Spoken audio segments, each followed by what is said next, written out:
just kind of getting into the premise of it. Yeah. What was on my heart with you is I just heard this statement: music is a journey. Yeah. And I'll just leave it at that. Yeah. So, I guess I can start in order.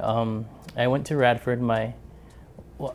So I was born in Georgia and I was raised in Germany. My dad was military, and so we went all over the place. And he retired in Hawaii, and then I went to Radford High School. And a lot of people some people in Hawaii walk around with ukulele all the time. So I was fortunate enough to sit right behind this guy. His name was Justin Centeno, still my friend to today. And he had an uk, and I just befriended him and started learning ukulele. And I think that was 11th grade. Then started playing music. We made a band, we did the Brownbacks to Stardom thing, and then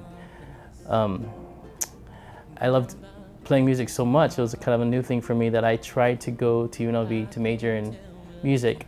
But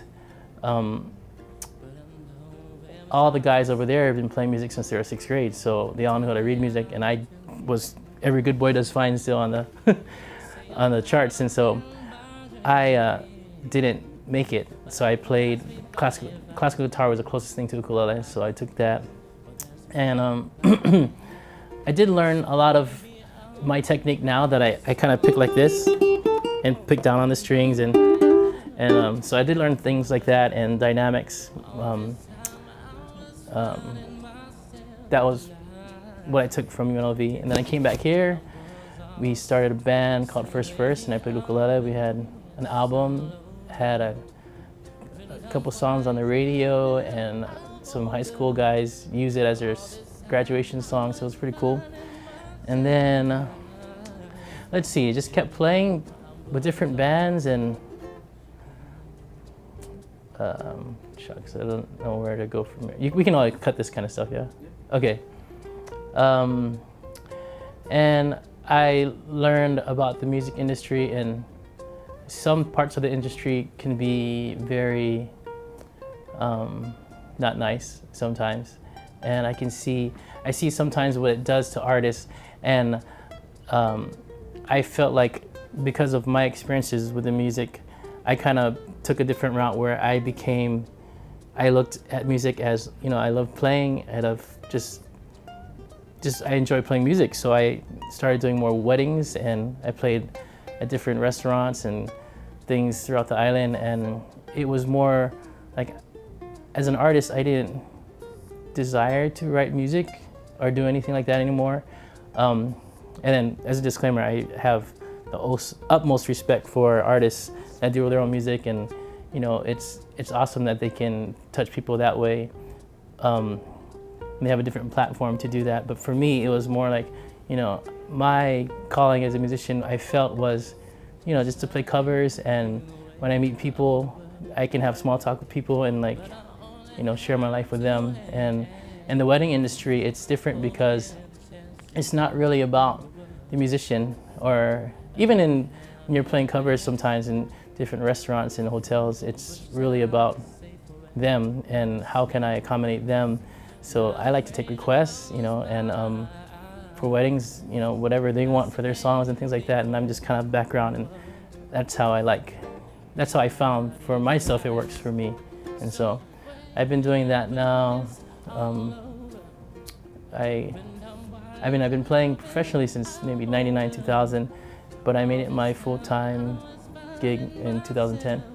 So I just currently play different places throughout the week and weddings and things like that. Yeah. So that's kind of my journey.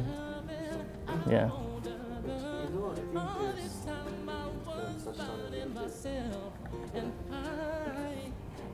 A lot of times music primarily falls into two different categories. Right. Right. And when I hear you play, there's no question. Oh, thank you. You pull it off well, your vocals. You're very crafted, in Thank you. what you select and how you present it. So when you approach something, being that you've selected to go the cover route, how do you how do you interpret it? Like, how do you make it your own, but yet make it relatable to people? Because that's interesting when I hear you come here visit, and when I hear you warming up today, I'm in the office hearing you do your set. Like, how do you make that like reality? The question of how do I interpret music and play it, even if it's a cover and still be an artist kind of thing.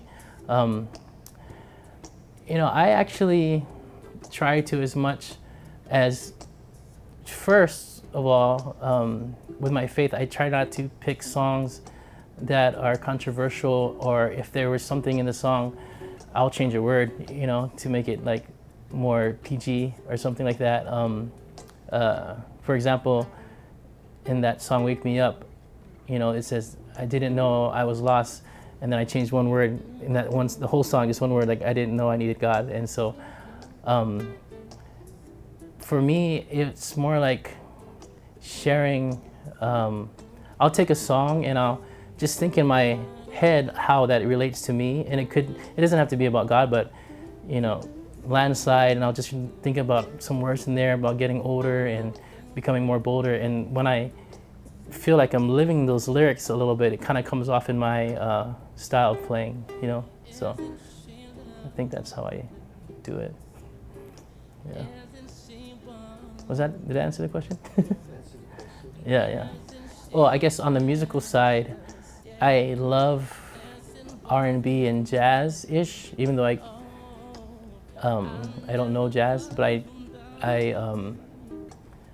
like to influence my music with those kind of chords and the style of singing and playing, kind of. So it's when I approach covers, you know, the inner part of me expresses it the way I said it, and then my style of R&B, I kind of bring it out in how I play. So, yeah. Yeah. Mm-hmm.